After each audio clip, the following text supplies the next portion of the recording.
Hi, Frank.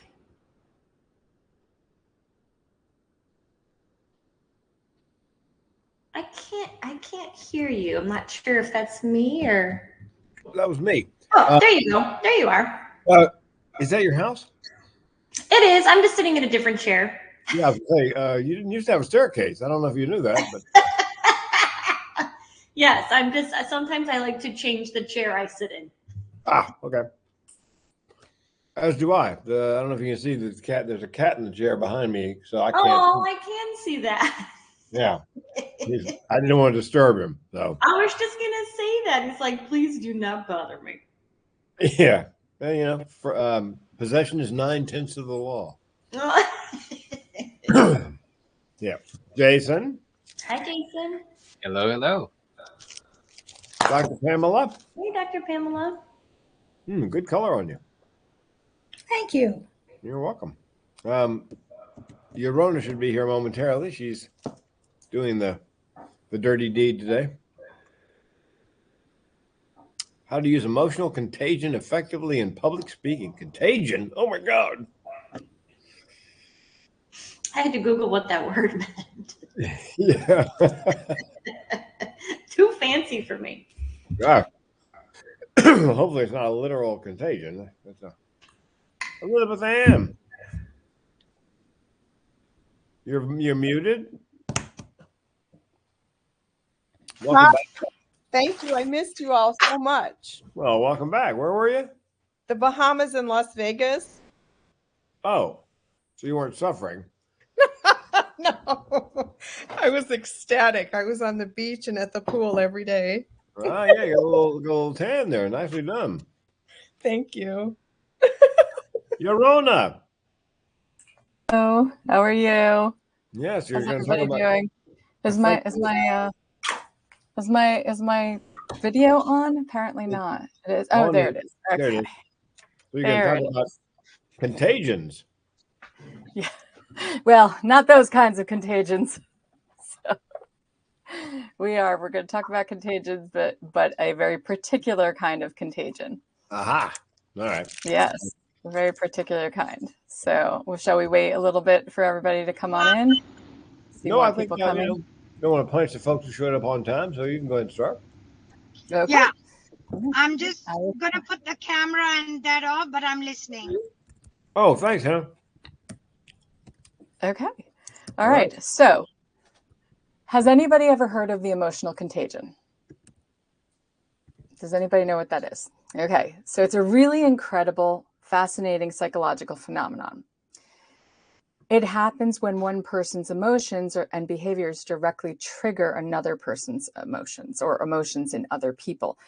We actually have mirror neurons that are mirrored from our brains into someone else's. We can actually see this now in our neurological science and brain science and all the incredible things that we are now learning about how the brain functions when it comes to emotions. So have you ever been around somebody who's brimming with positivity, like real positivity? Not, you can tell it's real positivity. It's not that false kind of positivity. Or if it's false positivity, you can feel its falseness. So what's incredible about the emotional contagion is this is what it is. We are catching other people's emotions. And as a result, it means that when somebody's emotions are not in line with what they're trying to portray, you can feel that too. You're not quite sure what it is. You're not quite sure why your brain is saying, this is a little suspicious, but you can feel that. And the mirror neurons are actually scattered across dispersed areas of the brain. So it affects all sorts of areas. Now, one of the things about the emotional contagion is a very powerful form of social influence. Because while we can be affected by the emotions of those around us, they can also be influenced by ours. And when it comes to speaking and communicating, we have the power to influence others simply by how we choose to show up, engage, and interact with them. Often when speaking, when you're speaking to a room full of people, it's easy to get caught up in how am I presenting myself? Am I seeming professional? Am I the expert here, a leader? We're worried a lot about our image and our appearance, and oftentimes the substance of the material we're bringing and presenting. But failing to remember the very famous quote, people will rarely remember what you said, but they'll remember how you made them feel, can be detrimental to your ultimate goal of presenting the entirety of what you're trying to present. So it is vital to tap into the emotional contagion by tapping into what I call the emotional intention of everything that you are relaying to the people you're speaking with, to ensure that they're picking up all the things you aren't saying as well. Especially when we have very limited time to speak, we are crafting something that's very particular. And we want to make sure that how we're delivering that particular thing isn't just about the words we say, but it's about how they feel and what we're feeling as we're giving them to other people. So we're always cultivating a particular intention at any given moment. And that comes through very powerfully in the emotions that we convey, whether we realize it or not. So how do we do that? There are essentially 3 pieces that I'm going to focus on right now. First is assigning the emotional intention before you speak. That's very important, and we're going to talk about how to do that. Assign the emotional intention before you speak. Then consider the tonality and the inflection of your voice as you speak. What tonality am I using to convey this particular emotion? And then, of course, providing the third one, providing any necessary pauses for people to absorb the meaning behind your words. So let's talk a little bit about the emotional intention assignment. One of the things I've taught many people is that you don't want to have one overarching emotion. Oh, I want them to feel inspired. I want them to feel motivated. I want them to feel really good about themselves. You don't want to have one overarching emotion, because then the entirety of what you're saying is going to hold that one emotion. And after a while, it's actually very exhausting for people to hold one emotion. So what do? We move them through a large portion of different emotions. We move them through chunks of emotions. So I like for people to take any given speech, or let's say you're doing a presentation and you have very specific points that you're trying to make. You want to lay out, what is the emotional intention of this point? What am I trying to convey with this point? What am I trying to convey with this point? Or I like to call them chunks, especially when you are scripting something like a TEDx talk. When you're scripting something, you have the ability to really chunk it out. I like to actually do it almost sentence per sentence, because every sentence has an emotion. Everything we say has an emotion. Think about saying to yourself, the cat was chasing the dog around the yard. I'll just throw a really silly one out there. The cat was chasing the dog around the yard. The way I just said it was very neutral. But what if I said, the cat was chasing the dog around the yard? Now you're like, oh, okay, that's something you were amused by, and I'm supposed to be amused by it too. What if I was like, oh, the cat was chasing the dog around the yard? Oh, now I'm annoyed, right? And you're feeling all of that in any given sentence. And that requires you to play with the tonality and the inflection of your voice as you speak. So first, set the intention. I want people to feel proud in this thing that I'm about to say. I want people to feel hurt, like hurting, that they should hurt in this moment, because this was a very painful moment for me. I want people to feel frustrated by this particular issue that we're having. Why are we struggling so hard with this? So frustrating. And then I want them to feel all of these different feelings. And by the way, one of my best and favorite things to do is utilize the feelings wheel. Now, there are many of them out there. You will find the feelings wheel. Has anybody ever seen the feelings wheel? Or experience the feelings wheel? Okay. So Dr. Gloria Wilcox has one that she created. There are a number of different versions, but I like Gloria's version because it's really in depth and there's a lot of feeling there. And she starts with the root feelings of humans. And the root feelings of humans go through fear, anger, sadness, disgust, happiness, and I'm forgetting one, surprise. Okay, those are like the root feelings. I think she actually throws in a seventh one, bad, but not everybody throws in bad because bad is a strange thing to say. I'm feeling bad, but we do. I'm feeling bad. Usually it's centered around guilt or shame or things like that. So I want you to think about those feelings and then you can even spiral them out. And because in the feelings wheel, it goes a lot further out. So there's like 3 levels of it and you can go really in depth with the feelings wheel. Now, when we're thinking about a subject, now this is very easy to do when it comes to storytelling. It is somewhat more challenging to do when it comes to information. However, when you learn something new, how often are you like, oh, I didn't know that. That's really intriguing. Or, holy cow, that's so surprising. Or, oh my God, that's really enlightening. So there are feelings associated with information too.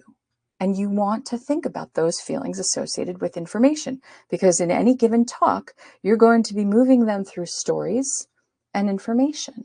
Stories and information. You're going to be teaching them different things.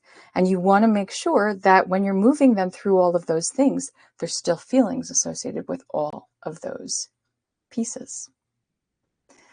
So before I move any further, does anybody have any questions about that? Okay. Now remember that what we hear from I do, not unusually. Yes. I do. You said something intriguing in the very beginning, and that was about the mirror neurons. Yep. I think. Mirror neurons. Can Yes. you just can you just give me that give that overview again, please? Sure. So the emotional contagion is something that we found in psychology and brain science that where there are neurons that are in your own brain that are lighting up in your own brain that are being mirrored in someone else's brain. I'm going to give you a really clear example of this. Let's say you're on a grocery store checkout line and you're fine. You're there. You're like, okay, so I'm not in a rush to get anywhere, so I'm good. I'm great, and I'm just going to stand here. I'm just going to scroll on my phone or look at the magazines and stuff. And the line is taking a while, and the person in front of you starts to go, oh, and you hear that. Your body picks it up. You go, they're annoyed. Immediately you go, they're annoyed. And first you identify their emotion, and then they start kind of making eye contact with you, even rolling their eyes as if they want you to feel the way they're feeling. God, aren't you so, oh my God, this line is taking forever. And they start talking to you. And suddenly you're feeling a little agitated. You're feeling a little annoyed too. You're feeling a little frustrated too. And maybe you're frustrated that she's frustrated. Or maybe you're starting to realize, oh, this line is taking a little bit longer than I thought.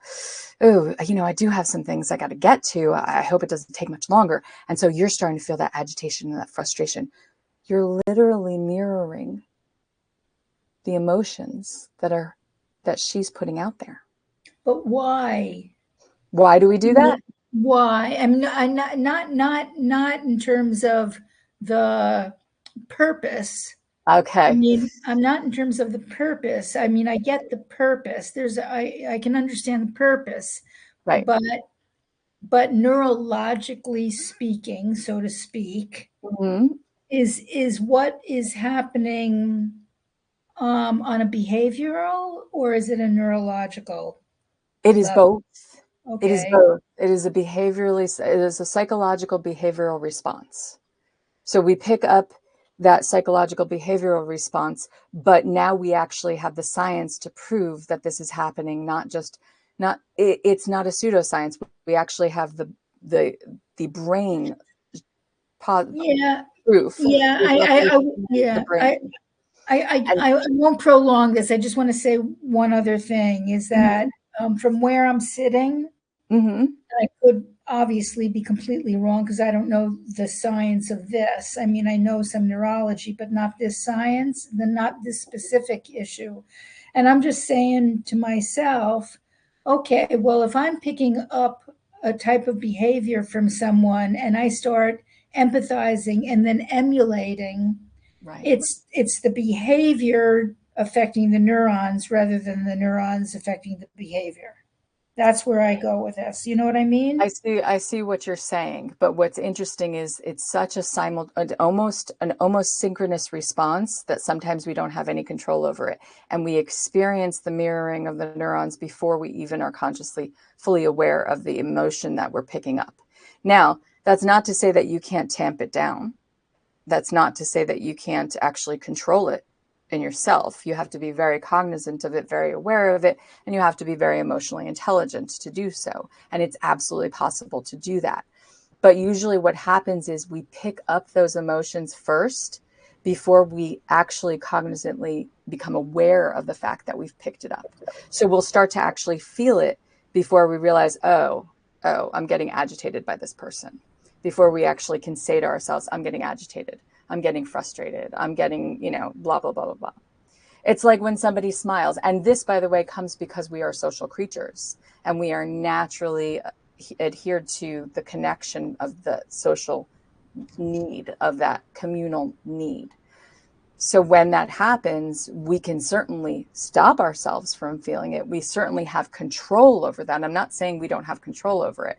I'm saying that it is an automated response that then we become aware of. It's almost a completely synchronous response before we're even aware of it. Once we become aware of the other person's emotions, we actually pick them up and the mirror neurons happen before we become conscious of that we're picking those feelings up. It actually helps us for our survival instinct, by the way. And this goes way into my background. So it has a lot to do with our survival instincts. Now, here's the thing. Every sentence, as I said before, whether that we give our audience, whether it's to one person or 1,000 people, holds the weight of emotion. And the more variation we can provide to them, the better we can communicate with our audience. That's why I want to make sure that everybody is aware that the more variables we play with. So if you're coming in with funny, right? If you're coming in right off the bat and you're trying to make your audience laugh, then great, but you're going to move out of laughter. If you're trying to make them laugh the entire time, well, then you're a comedian, right? But if you're exactly, Frank, but if you're making a point, if you're trying to make a point and you're going to go through laughter, and then you might make them feel a little bit uncomfortable, then you might make them feel a little bit more serious, and then suddenly you might make them laugh again. There's all these different intricate details. But here's where this can go wrong. And I want to express this through an example, as I said before, because this is very important. If your tone is very serious and concerned the entire time, the audience will very quickly become overwhelmed with the feelings you're giving them.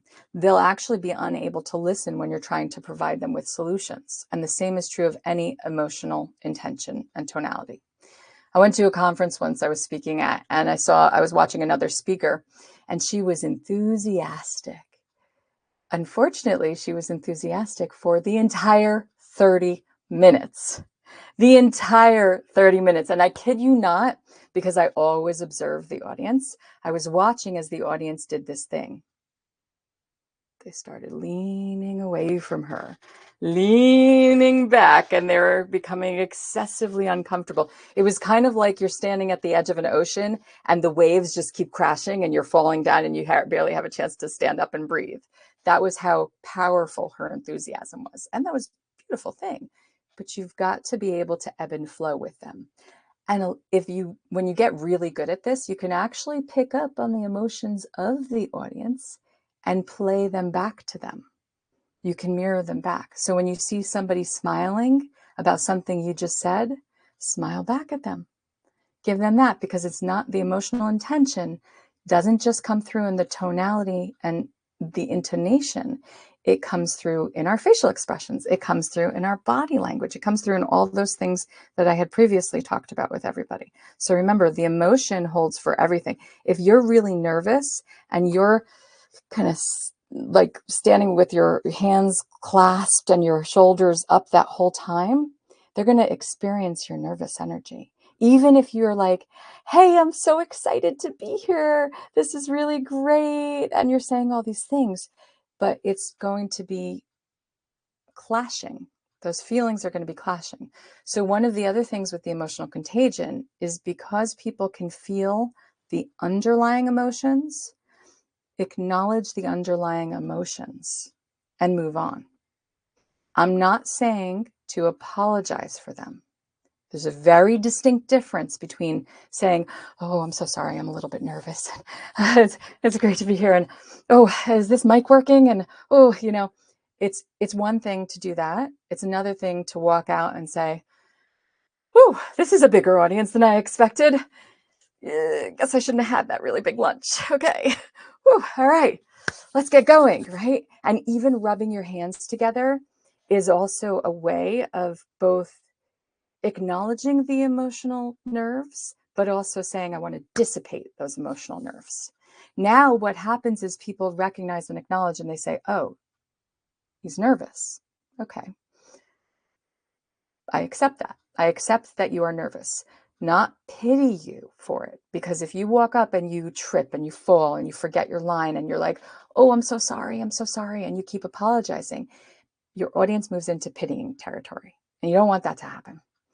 You want them to just simply say, oh, they're nervous. Okay, that's fine. So that when you do forget a line, because it's very possible, that they will be like, oh, okay, they're nervous. That's fine. I'm accepting that they're nervous. I'm setting it aside in this box. Those are the nerves showing up. And now I can listen and pay attention to what they're saying. Does that make sense to everybody? The difference and distinction, really finite distinction between apologizing and acknowledging. It's like basically saying, well, there's an elephant in the room, everybody. Just so you know, there's an elephant in the room. Not saying, oh, I'm so sorry, there's an elephant in the room. You know, I actually had a speaker once have a really hard time with their lines and they kept forgetting them. And then they started to apologize and people were, and I can see, felt the turn of the audience turning into pity. Oh, I feel so bad. I feel so, and of course, what happens when we pity somebody, then we start feeling embarrassed on their behalf. And all of these things are happening. We're picking up their embarrassment because they're embarrassed and we're embarrassed on their behalf. Again, because the emotional contagion is so powerful. Now, let's talk about the pause. The pause, when it comes to the emotional intention, pausing is very difficult for people to do. And many people can be very uncomfortable with silence, and they often feel the need to fill that silence, right? But in the silence, you are providing your listeners with the opportunity to take in both the spoken and the unspoken communication, the emotion that's there that you provided. And that takes time. They need time to both auditorily and emotionally absorb what you said. And if something holds a very deep, heavy emotional intention, or something holds a very huge weight of importance, they need time to let that sink in. They need the time. Now, for you, it's almost simultaneous. You're feeling, you know it, you know the information you want to share, you know the stories that you're sharing and the kind of emotion. But remember, they don't know a thing. They have no idea what you're going to say. They might have some idea if they've read a synopsis, but they really don't have a whole lot of idea of how you're going to be presenting that. And because of that, when we pause and slow down, we're speaking to truly be heard and not just to rush through your thoughts and blast them out at people. Does that make sense to everybody too? Okay. So this is where practice comes in. We have to write out or at least think about what we want to say. Getting up on a stage, and I understand this can be very true for many, many people. You don't want to feel caged in by writing a script, or you don't want to feel caged in by having tons of PowerPoints or really distinctive points that you're trying to make. But here's the thing. In our brains, while we do catalog things, there's a lot of holes in the cataloging. So even as we say, okay, I want to speak, I'm thinking, let me say, I want to speak about this, I want to speak about this and this and this and this. While that's happening, there's these little tiny holes that are in those boxes where we can meander thoughts over here and meander thoughts over here. But when we write them on a paper and we see them back for ourselves, we have a better ability to say, okay, this is what I'm concentrating on. And I don't want those meandering thoughts to come in. Because look, you're not writing a stream of subconscious. And that's really what's going on in our brains all the time. There are constantly thoughts circling that drain in our brain constantly. Right now, you're probably having anywhere from 20 to 30 thoughts in any given second. It's ridiculous, the amount of thoughts that go through, and you don't even realize. Some of them are conscious and some of them are completely subconscious. Some of them are happening that are so synchronous with the emotions that we're feeling that we can identify emotion first before we identify the thought that goes to it. We have so many thoughts circling the drain in our brain that when we're writing a script, when we're writing out the talking points that we want to speak, it helps us organize that visually so we can see what's in front of us and we say, oh, okay, now I know exactly what I want to say, and I want to make sure I'm capping it at this. And I'm not just letting my brain go do off on this tangent and do off on this tangent. Because if you go off on a tangent, there's a high likelihood that you may not be able to circle back around and get back onto your train of thought. So we want to keep the train of thought going. And that requires us to write these things out. And I know some of you, I know you've already said this before, don't like memorizing, and I completely understand. And for the most part, I'm not going to ever tell people to memorize. But you need to at least have your main talking points. And especially if you're a person, well, let me ask you this. Who here has their thoughts wander? Whose thoughts wander? Okay. Okay. It's fairly excessively human to have your thoughts wander. I mean, it's just the thing we do, right? We have any given number of these thoughts and they wander and they wander and they wander. So when we have something more organized that we can visually see and adhere to, it gives us the ability to maintain the track that we're on. Especially when you're really caged in to what you can speak about. When you are really finite in that, and I'll tell you this, and Frank knows this with TED and TEDx talks, you are given such specific parameters that it is a necessity. In fact, a lot of organizers will want to know what your talk is before you even say it. They'll want your script. They'll want you to actually do your script because they'll want to see it and they'll want to experience it and they'll want to be able to approve it. Because if you say something that Ted doesn't approve, and Frank's going to talk about this in a second, right, Frank? You want to say something about that? Yeah. Yes. It needs to be approved, especially if there's scientific, if you're making claims, scientific or like a survey, or you need links, legitimate links that can prove the point you're trying to make. It's a real easy way to get kept off YouTube. Yep. Client last summer, she cured herself of cancer, she believes, by turning on her play switch. And I begged her not to imply that turning on your play switch will cure cancer, but she did, and it didn't go up on YouTube. By the same token, I tell my clients, look, they're going to ask you to memorize your speech, just nod okay and memorize your outline. They're going to want to see a text copy of your speech. Send them a text copy. They're going to want you to make changes to that. Yep. Make the changes they ask you for. However, unless it's something that's going to get you flagged and not up on YouTube, like a study or a survey you can't back up, I say when they put the mic in your hand, do your speech. As far as I know, nobody's sitting in the audience with a script watching. So, if it doesn't vary wildly from what you turned in, There's one that Kimberly Crow talks about. She said the guy got up on stage, he did his TEDx, he looked down, he had 3 or 4 minutes left, and he goes, well, let's talk about this. Yeah. It obviously didn't go up on YouTube. Yes. He should have said, thank you very much, or, that's it. Been done. Yeah. Yeah. And when I did the TEDx Durango, I knew they were going to take issue with about 15% of my talk. So on dress rehearsal night, I did 85% of my talk. And then on the day of, I did 100% of my talk. And there's a woman there. Maybe I told you guys this. She said, Frank, I didn't think you belonged here. I didn't think your topic was appropriate. And I've never been so happy to be so wrong. So, you probably have a pretty good idea what's going to work. But always nod and go, yeah, sure. Happy to. Yeah. And you know what? Bottom line, it's your story. So you know it. I had one of my clients who did a speak event, and she was doing a rehearsal for me on video, on Zoom like this. And I thought, I said to her, that's horrible. That's awful. Oh my gosh. Did you memorize that? She goes, yeah. I go, stop. I said, it's your story. Do me a favor. Give it to me again, but put your notes down and just tell me the story. And it was like night and day.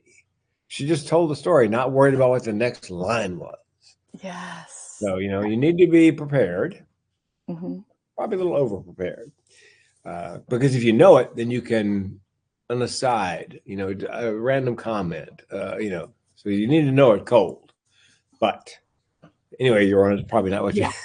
No, I appreciate that. I have a very specific theory on memorization. Well, I have a number of theories on memorization, but one of the things is I feel like people usually stop short before they go to the place that I go to with memorization, which is we usually end up going to rote memorization, right? Where we're like, okay, I'm clocking this sentence, clocking this sentence, clocking this sentence.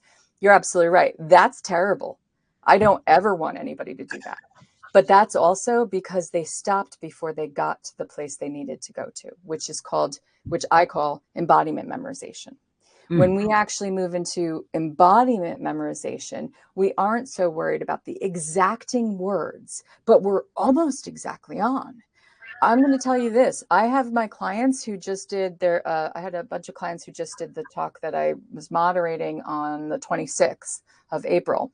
And they did such a phenomenal job. And I can promise you, not a single person watching would think that they memorized their talks. And guess what they did? Oh. I knew that they memorized their talks. I was watching them and I was like, yep, that's their talk. Maybe a few words here and there that were like thrown off differently and changed a little bit here and there, but it was pretty much 90% memorized. And you would never have known that they memorized it. And that's the truth. I think that the problem is we get to rote memorization and we don't go beyond it. And what you said, Frank, is really important. Preparation. No, it's not about preparation. It's about getting to a place where you are over-prepared.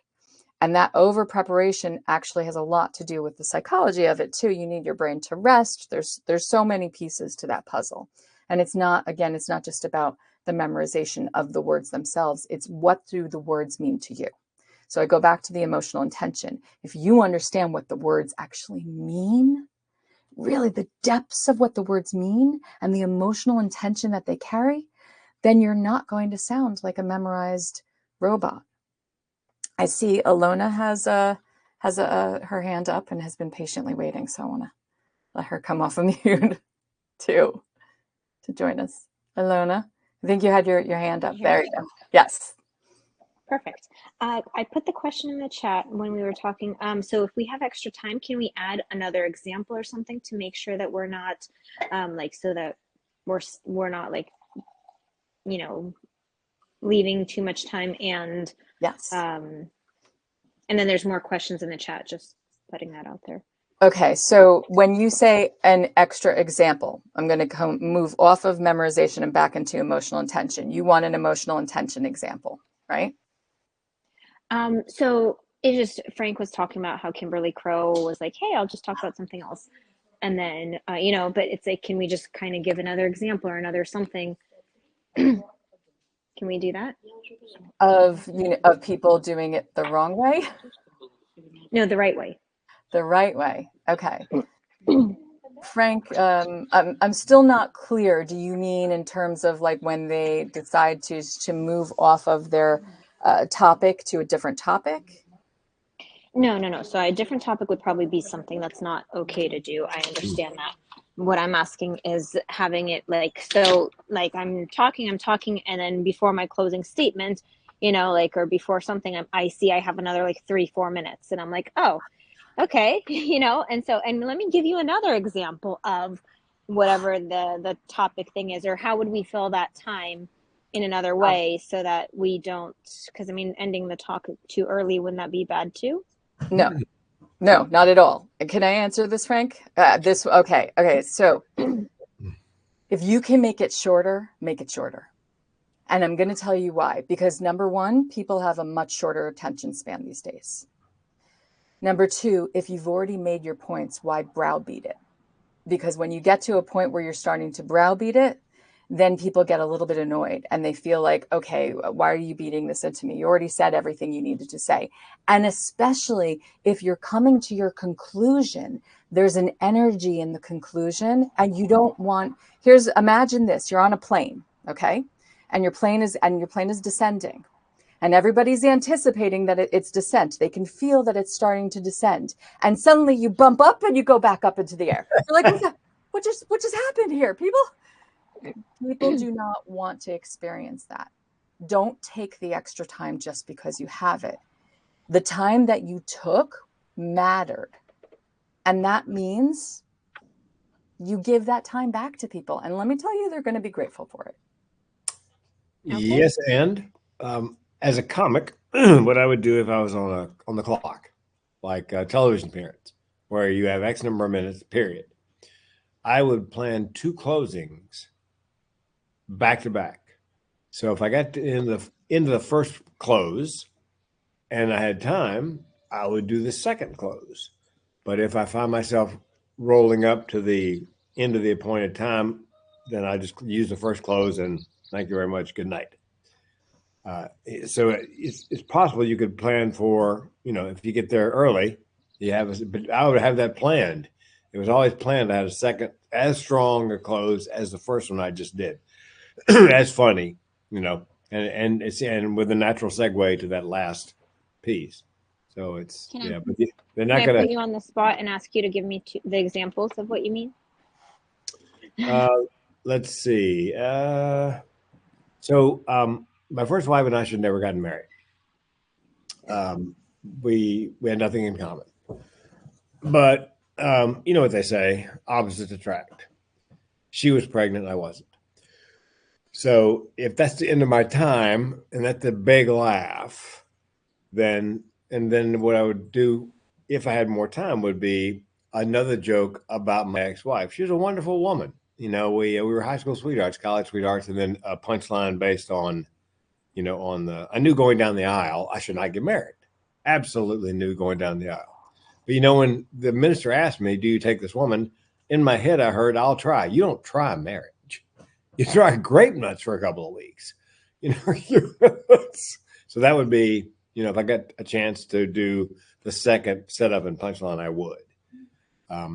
When I did Suicide: The Secret of My Success, Dead Man Talking, I told the story of Sisyphus rolling the rock up the hill.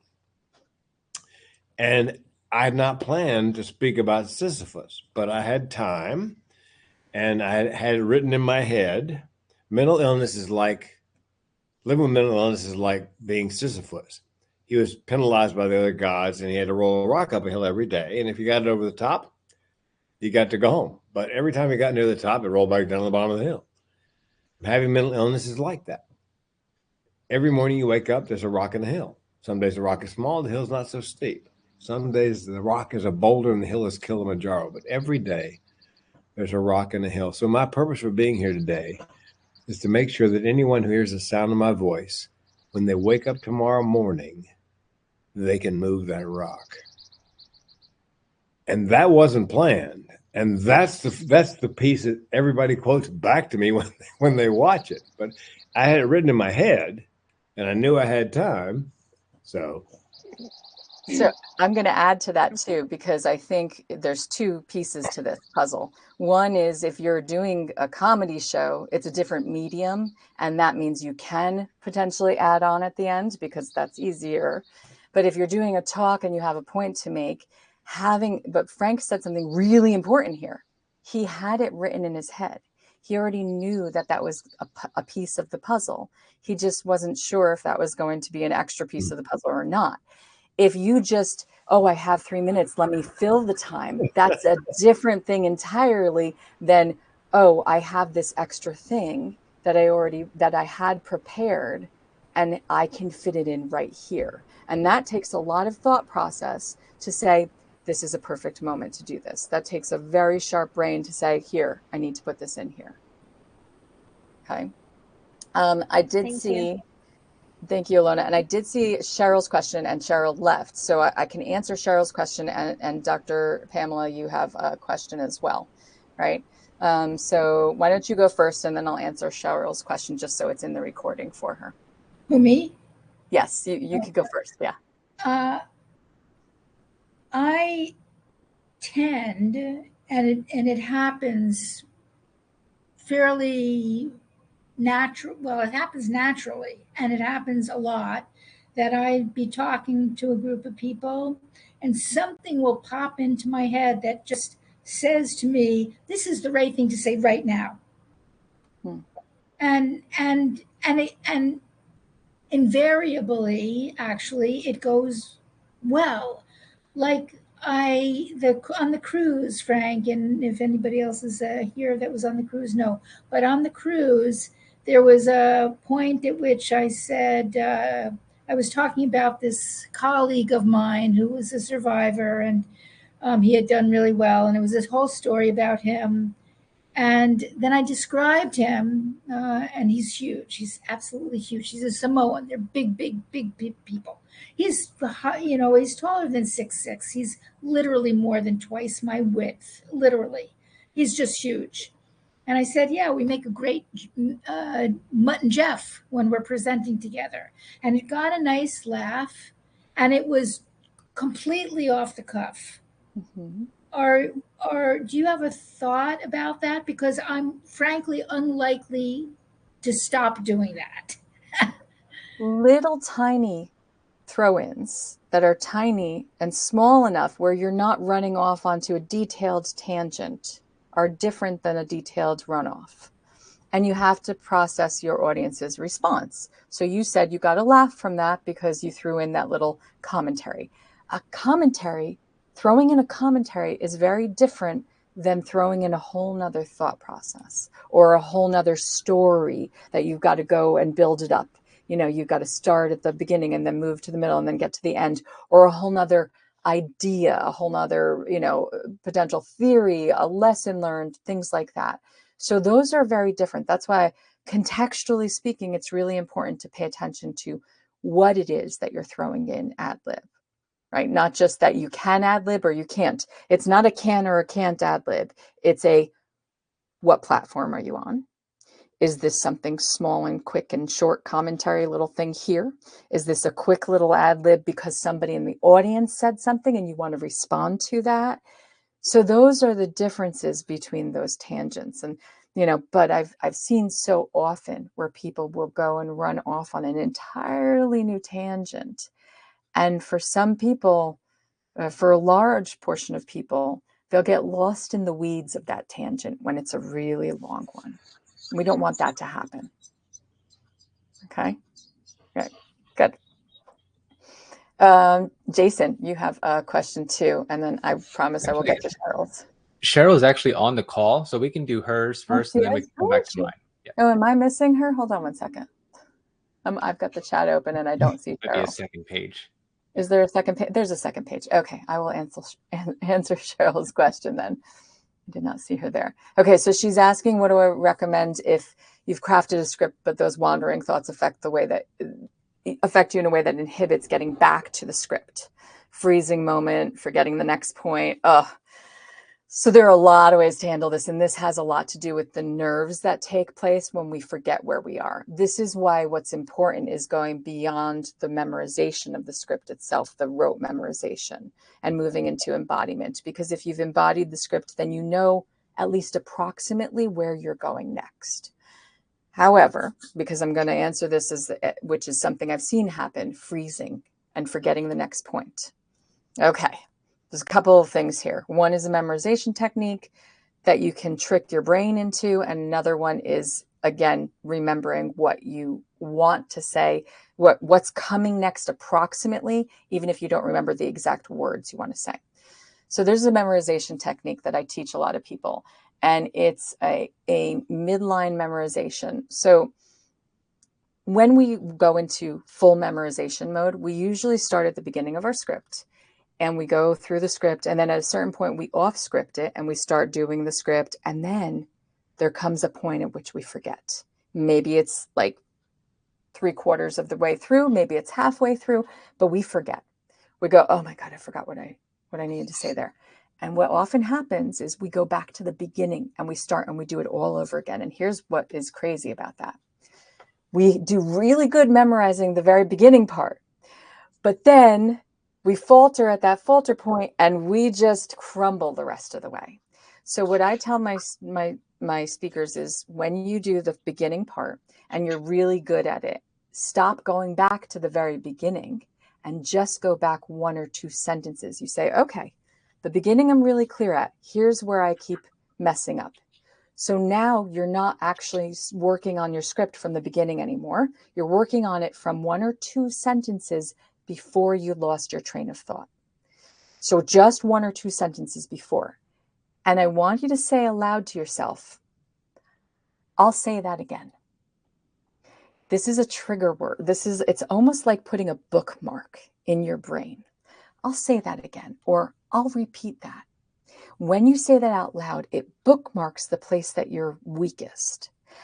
And when you then do it live, even if what you were saying was so ordinary, it wasn't really a very important point, but it also tells your audience to sit up and pay attention. Oh, what's coming is important. Oh, she lost me there and I'm back. Okay. So when you say out loud to the audience, I'll repeat that. It triggers your brain into remembering that next sentence that you're about to say, because you've been practicing with that weak point. And you've been practicing that. I'll say that again. I'll repeat that.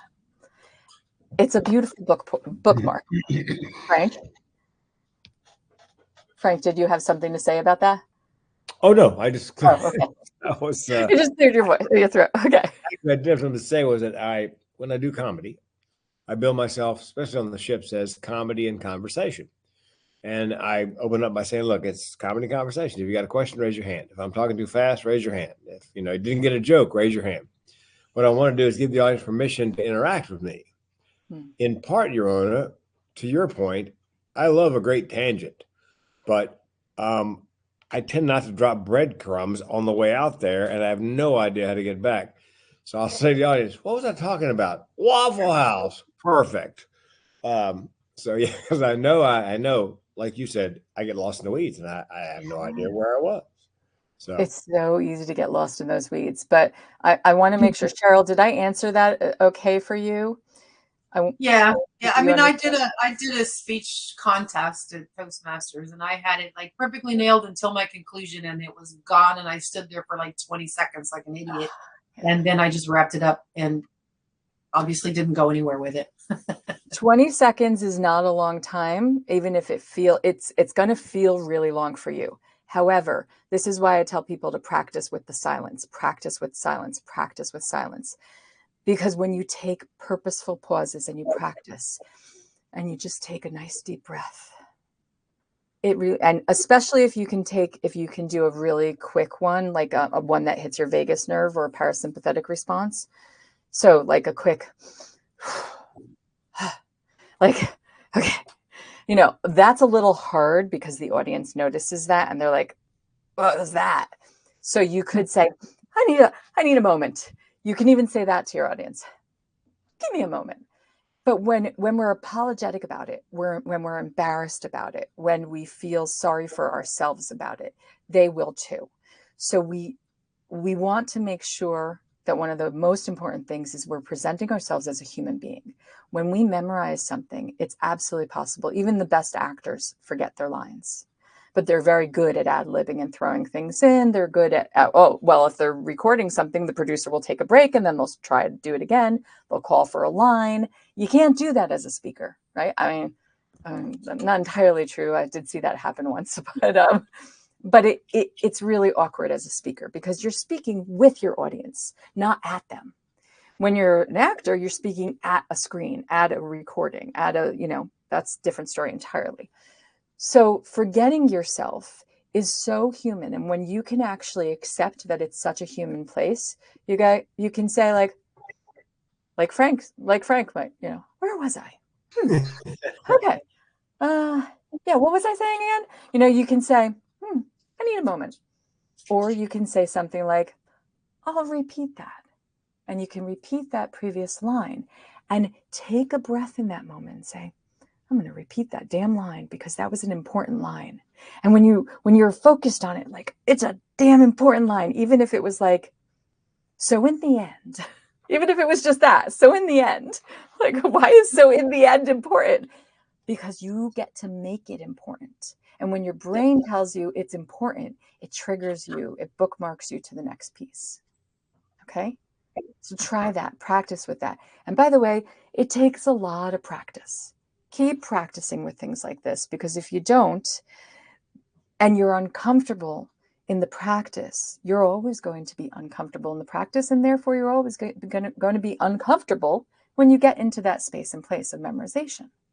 When you get really comfortable with it and you move from rote memorization to embodiment memorization, which I do have a whole class on, you can really remember what you're there to do. It's not about the words. It's about the purpose and the meaning behind why you're there. Okay? Good. Thank you. Okay, Jason, I want to answer your question. Awesome. Thank you. I was just looking at the feelings wheel, the one you shared from Dr. Gloria Wilcox. I'm curious if, for instance, I'm thinking about the chunks that we separate the certain speeches or sentences to, and I'm imagining us putting a word right from this wheel, and the last word, the outermost word that you would recommend your clients put into each sentence or each chunk. Okay. Thank you. This needs clarification. I was not clear on this. Okay. When I say the emotional intention, you're not necessarily going to use the word.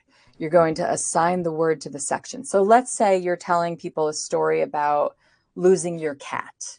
Okay. And so when you get to the point where you no longer need to have the exact story with the exact wordings, you're just going to put a bullet point in your notes, losing the cat. And then what is the emotion you want to convey? Sorrow. What is it? Fear. Like, what is that emotion? And all you're going to do is in your brain say, this is a very sad story. Or maybe this is a really funny story. Or maybe this is a really frightening story. Or maybe this is, so all you're going to do is say, in your own mind, this is painful. This hurts me. Okay, this is sad. This is frightening. This is oh my God, I need to tell you guys this story about when I lost my cat. I didn't know where she went. I woke up that morning and da-da-da. Okay, so now you're experiencing the frighteningness. You're giving yourself the emotional trigger. You're not using the word. Now you can use words that show that, especially when it's a storytelling speech. Like if the speech is completely storytelling, you can absolutely use descriptive emotional words in it to keep yourself going on that. But it's very important that you set the emotional intentional tone before you step into the story.